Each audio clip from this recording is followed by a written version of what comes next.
see, we just completed the processing of the crime scene here. Also just, kind of reassuring the staff and the residents here that, everything is okay, trying to clear up their concerns right now. We know they have dinner service here on Monday nights for people who are in need. Was this someone who was here for that meal? Was it people who knew each other in terms of... At this point, we're not sure of that, so that's still part of our active investigation. Do you believe this is tied to the church in any way at this point? No, I don't believe there's anything to do with the church here. But were the two people who were injured, minus the person of interest, were they inside of the church? None of the shooting happened inside of the church. Everything occurred outside here on the street. It does seem like there's a fairly large crime scene. If you walk up the hill, there's another entire area where you can see bullet holes in cars. Right. Was this only confined to this area, or was it more or less? Well, if you could see, bullets travel. So when somebody's firing randomly, other objects are getting struck, and there was multiple vehicles that were struck as a part of the shooting. So on the other side of the church, multiple vehicles were struck. I didn't realize. Okay. It's not on the other side of the church. It's just, if you look at the trajectory path of a bullet, it's traveling in the direction we're shooting. So there were cars that were struck as part of this. So would that have been kind of up over that way or down? Yes. Oh, so kind of down that driveway alley way. And so the suspect made it to the museum, like on foot, in a car? At this point, I don't know that we know We for don't sure. know how he got there. When they encountered him, he was shot. When they detained him to render aid, they identified him as one of the suspects in this area. Did he have a gun on him? Is that how it was recovered? I'm not sure if it was on him or near him, but a weapon was recovered with his detainment. At the museum? The aquarium, yes. At the aquarium. Yeah. Wow, that's crazy. I mean, that's kind of crazy. I mean... Especially after being shot. Yeah. Kind of far. Yeah, I mean, if you just down through the flats, it goes right to it, so.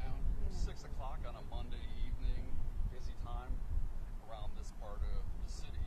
How dangerous of a situation was this? It's very dangerous. Anytime that there's a shooting, it's very dangerous. So we're just, grateful that no one was, killed in the shooting, and we take these matters very serious. And, we have a lot of resources right now that are investigating this, and we will make sure that, we find all involved in this and get this resolved.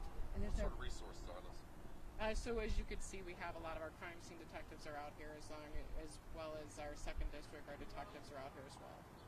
And did this, I'm sorry, Chief, but did it impact the church at all, like in terms of did they have to close, or any of the nearby businesses, did any of them have to close? Or I don't think anyone closed, but, it's going to cause a scare. This is in broad daylight, and anyone who's out here who witnessed it or heard it, it's going to cause it's going to cause a scare to everyone. So we were just, our priority right now is reassuring the community to make sure that they understand that everything right now is considered, safe, and that they're okay to come back out. And so we don't know if this is targeted yet. Targeted towards a church? No, targeted towards the individual who was outside the church. So we're still trying to investigate that. We're investigating it as well. Were any of the people standing outside the church, or were they just coming and going on Washington, 25th? Still trying to figure that out. So we're gathering video evidence right now, and that'll all be a part of the investigation. You say it's safe here, but yet you have potentially one or more gunmen out there.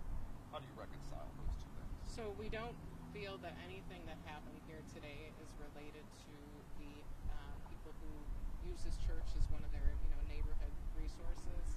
So we want to make sure that we can't control or everything that's going to happen.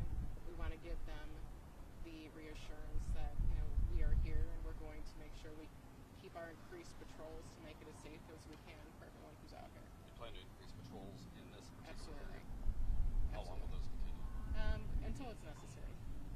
We're always going to be out here, and until the need is. So we'll work with them to make sure that they feel safe, and we'll keep talking with them as the time goes by, as the week goes by.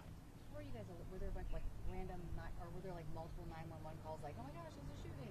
So I didn't hear any of them, but I did, I know there were multiple calls. Okay, like so people in the area heard the gunfire, they're calling 911. I didn't get that far into it yet, so nope, just came out. There were more than 2 dozen evidence markers. Do you believe more than 2 dozen, 30 plus rounds were fired here? I didn't count them, to be honest with you. My concern was for the community members who are out here and just making sure that they felt safe. Would typically those evidence markers each symbolize a round?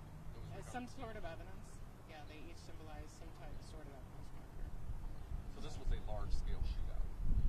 I don't know that right now, so I haven't talked to the crime scene detectives on what they recovered. So, but I think that's it. Okay. So, okay. Metro?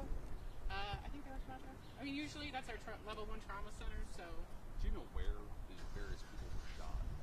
what parts? No, I don't. I didn't get that. Just non-life-threatening is what we were told. Yeah, okay. Yeah. Thank you, guys. Thank you. So one person is still out there. You're waiting to. We don't know that for sure yet. There might be a suspect you're still There Yeah, might be we're- another we- suspect. Yeah, they're still